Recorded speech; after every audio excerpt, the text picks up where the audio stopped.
Ah, another Sony Spider-Man villain movie. Without Spider-Man, what could go wrong? Or right? Let's find out. Welcome to Brainy Reviews, where we dissect the good, the bad, and the downright bizarre in film. Today's victim feature is Kraven the Hunter, the latest attempt by Sony to expand their Spider-Man-less universe. The big question is, does this movie roar like its titular hunter or stumble like a gazelle in the savannah? Let's dive in. The movie kicks off with promise, a stylish sequence showcasing Kraven taking out bad guys with brutal, bloody precision. For a moment I thought, this might actually be good. But then, the plot happens. The first half is an origin story overload. It's all about Kraven gaining his powers, bonding with nature, and wandering around for far too long. Just when things start to pick up, we're thrown into a generic family drama. Someone's kidnapped, Kraven's mad, and now it's personal. Essentially, it's like someone swapped out a love interest for a family member and called it a day. The script feels like it was stitched together from two very different movies. And boy, does it show Taylor Johnson gives it his all. He's intense, physical, and convincing. Just not quite Kraven the Hunter convincing, especially when we've just seen an amazing version of the character in Spider-Man 2, the game, his brother. Surprisingly, the most intriguing character.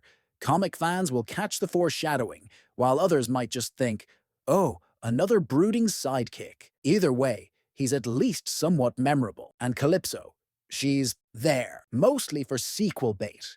And her acting? It's either bad acting or bad ADR. Take your pick.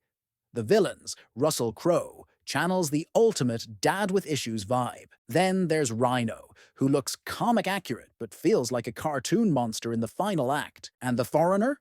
Sony went rogue with mind control powers that don't even fit his comic counterpart. The action isn't awful. It's brutal, bloody, and sometimes satisfying. But it's always drowning in CGI, and not the good kind. Think budget-friendly video game cutscenes, especially the Kraven verses. Rhino fight. It's like they forgot to finish rendering the final boss level. This movie has a tone problem. It wants to be edgy, dark, and grounded.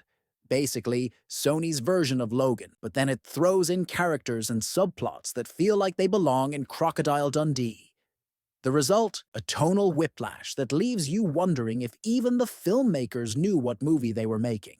So is Kraven the Hunter worth your time? It's not offensively bad, but it's not memorable either.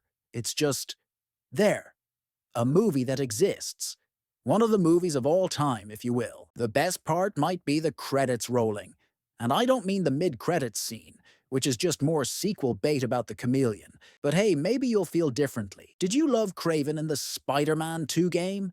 Are you still hyped for Sony's Spider-Man-less universe? Let me know your thoughts in the comments. And before you go, hit that like button, subscribe to Brainy Reviews for more brutally honest reviews.